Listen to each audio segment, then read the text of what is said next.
Hello guys, so today we're going to talk about phase shift, sinusoidal curve fitting, and let's start with an example here. So most people doesn't have problem find the amplitude here, which is the number here, the number in front the equation. So we know our amplitude is 2. So next, we need to figure out this part, the second part here. The second part tells us this is a sine graph. Okay, what is a sine graph? How does it look like? So we know that in general, sine graph looks like this. But why? Why does sine graph look like that? Okay, that is a very good question. So I'll show you why does sine graph look like that. We need to record unit circle here. So if you are not familiar with unit circle, check out my video about unit circle. Okay. So this is a unit circle. Let's pretend this is a standard sine graph without anything. So this is a graph for, let's say, y equals sine x. Okay, this is a standard graph for here. Okay, so on our unit circle, we know our r equals 1. So means this length equals 1 here. And the y value here equals 0 because we are not moving vertically. Okay, and we know this 0. It is our sine value, right? Because this is y and y over r is our sine value. If you're not familiar with that, check out my other video about trig identity. Okay, so this is our sine value here. Okay, when sine value starts from 0 pi, move to pi over 2. Let's see, here is pi over 2. The sine value becomes 1. This one is 0, but it's not important. We're only focusing on sine value here. Okay, so we know that at 0 pi, here 0 pi, sine value equals 0, so it's here. At pi over 2, sine value equals 1, so it is here. Let's put here 1 here. And next at pi, what sine value has become? Yeah, that's right. You may already know it. It has become 2, 0. And this is -1. Again, we're ignoring it. So when at pi, this is our pi, it becomes 0 again. This is our 3 pi over 2. And at here, our sine value become -1 because if you're counting vertically, it is -1 here. Okay, so at 3 pi over 2, our sine value is -1. And when we go back to the 2 pi, it's the same place as 0 pi. And our sine value goes back to 0 again. So 2 pi. So now you have it. Our standard sine graph and why it looks like that. Okay, so next let's talk about a negative sine function. So negative sine function,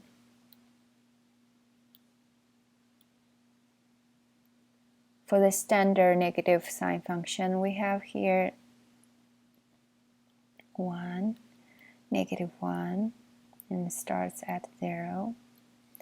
Okay, it's the same actually, but except we have the negative sign in front the sign value. So negative 0 here gives us still 0. Okay, it doesn't matter for 0. So our negative sign function graph starts from 0. And when it goes up, we need to add a negative sign here, which means it is negative 1 actually.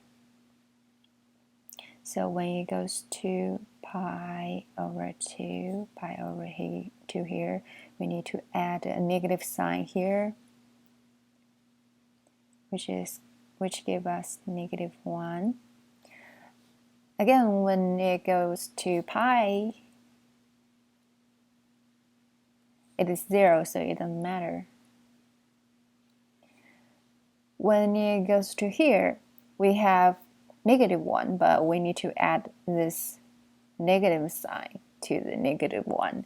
So that gives us positive 1. And that is at 3 pi over 2. So at 3 pi over 2, we have positive 1. So when we go back here, our sign value is 0 again. That is at 2 pi equals 0. Okay, let's connect the dots here.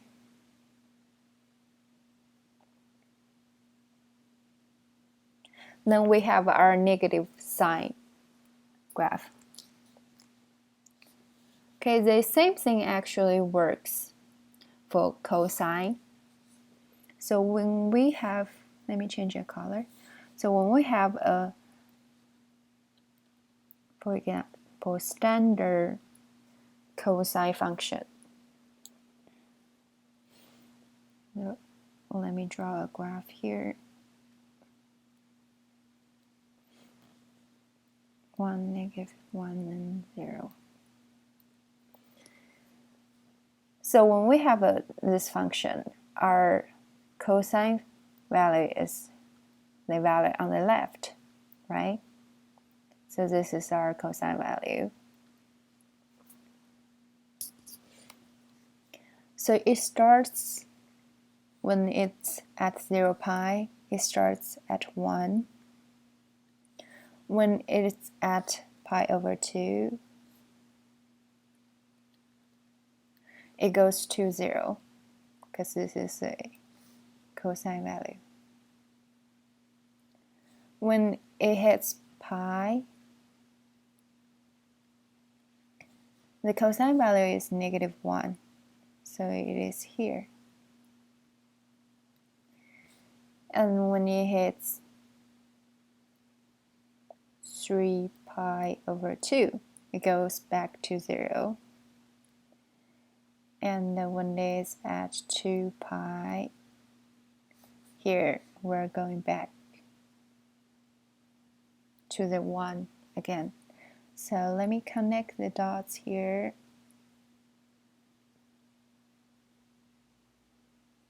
That is how our standard cosine function will look like. And the same thing for the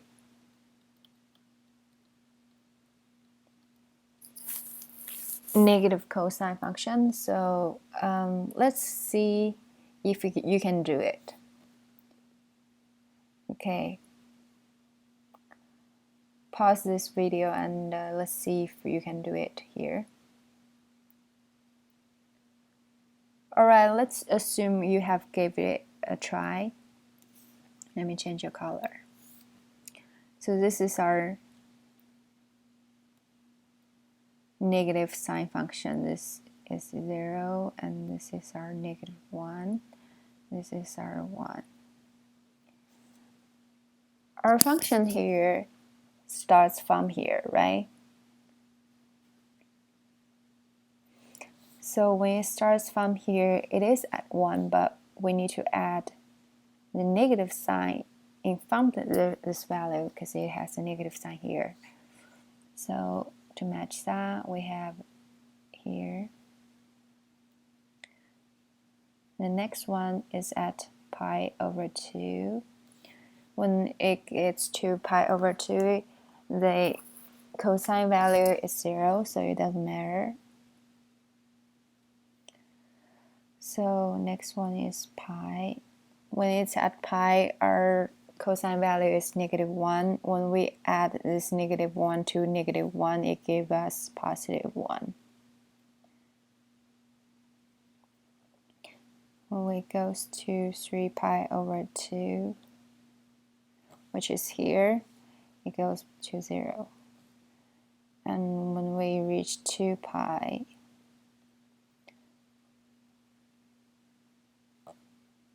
here, we need to add negative sign in front of the cosine value, so it is -1 here. Let's connect the dots.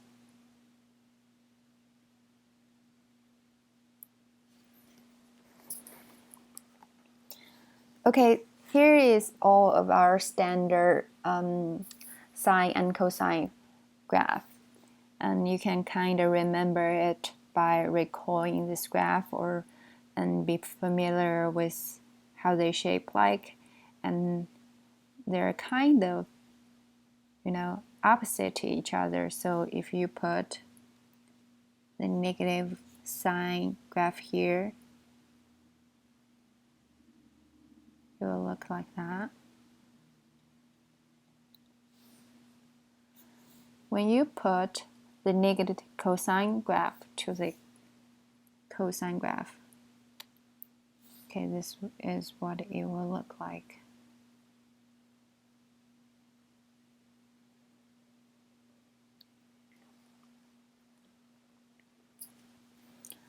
All right, okay, let's try to finish this problem here.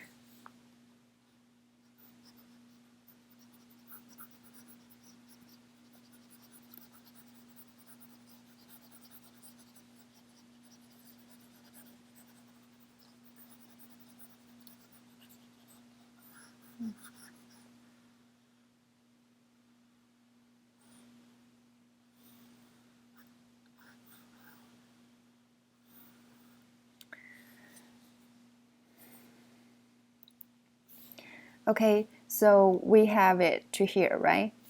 We have it until here. Next, we're gonna do this part, because we are comparing this function to the original function we have here. So let's try to match them. This will give us the start point,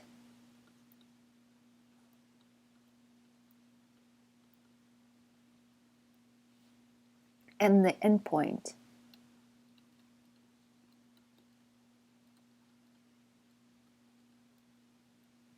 Okay, for finding the start point or phase shift, sometimes they are called phase shift, it's the same thing.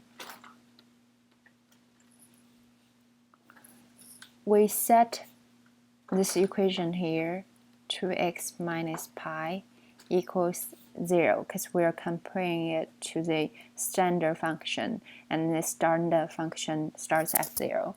So what we get for x will be our start point here.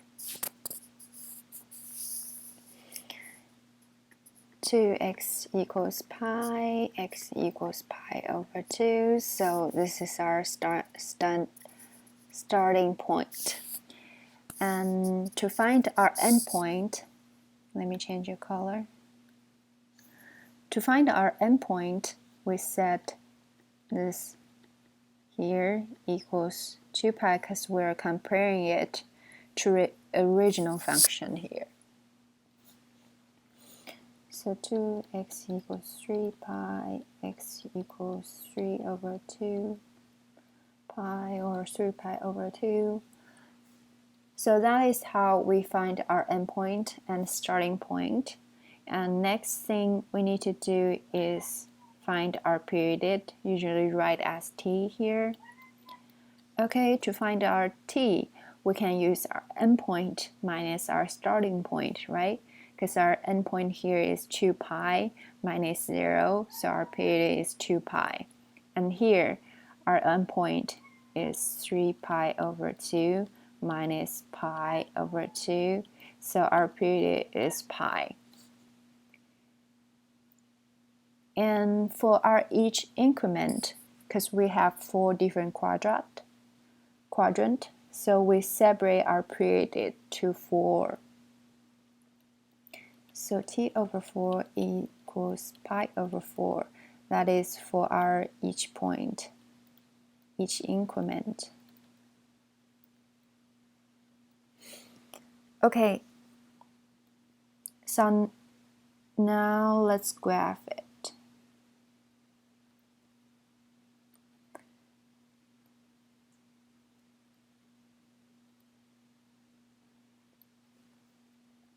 We know that our amplitude is 2 here.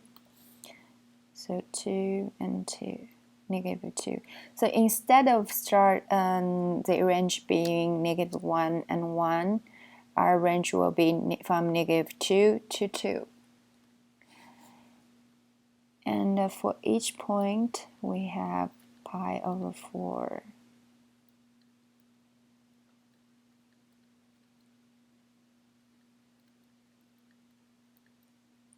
4 pi over 4. 5 pi over 4. 6 pi over 4.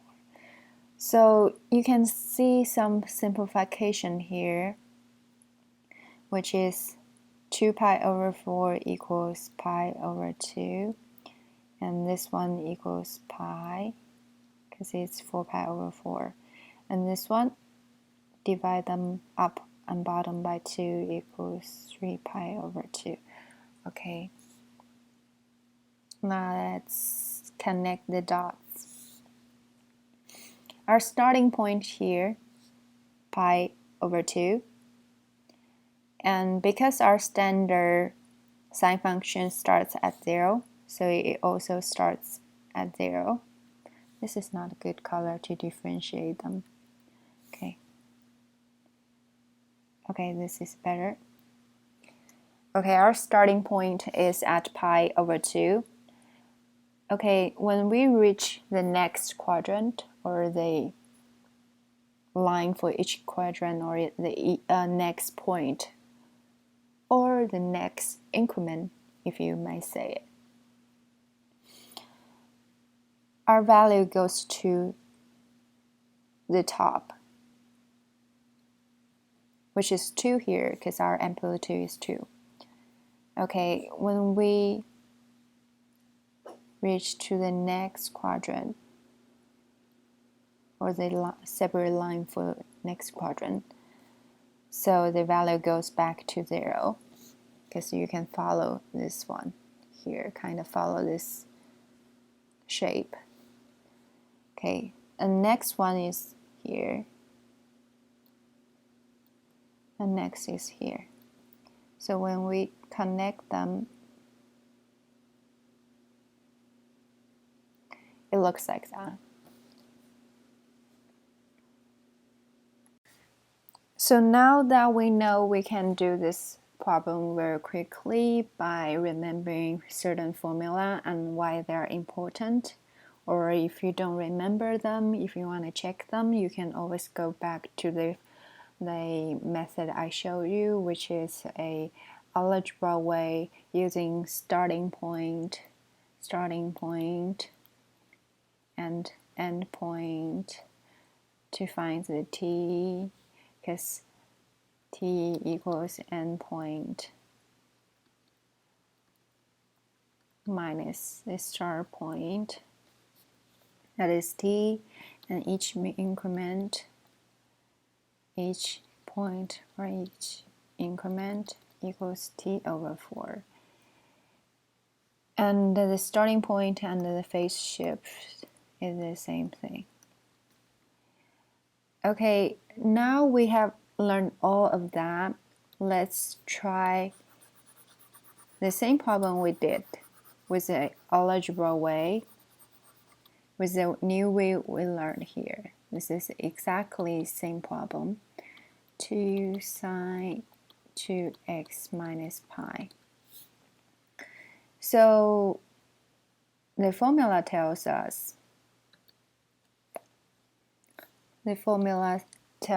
us amplitude equals 2, and the sine here looks like that. We already proved. Okay, and the amplitude is what? Next to the x inside the parenthesis here. So amplitude is 2, and the period equals 2 pi over omega, which is 2 here, which is pi. So now we know our omega, we know our period. Let's find the phase shift, or the starting point. Okay, our phase shift or starting point, we know that it equal to phi over omega, and we know our phi is this over here because we have our standard formula as a sine omega x minus phi. Okay, so that is our phi, and pi over omega is 2. So that is our phase shift or starting point here. So we're gonna start at this and go one period, which is pi. So we use our starting point plus period equals end point.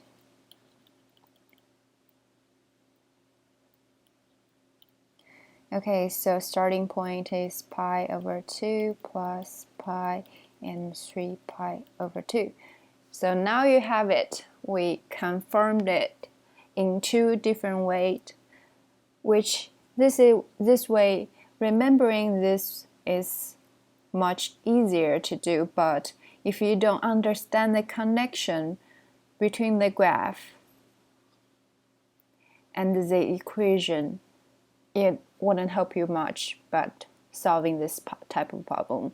For what we have in trigonometry later on, you will need to understand what the graph means. So that's why I choose to spend a lot of time on the algebraic way to solve the problem and try to connect the graph and the equation for you. That is planning for you to go longer with this sort of knowledge. So if you find this video helpful, please leave a comment because I spent a lot of time making it, but if you're not gonna do it, that's cool too. So I hope you find this video helpful, and see you next time.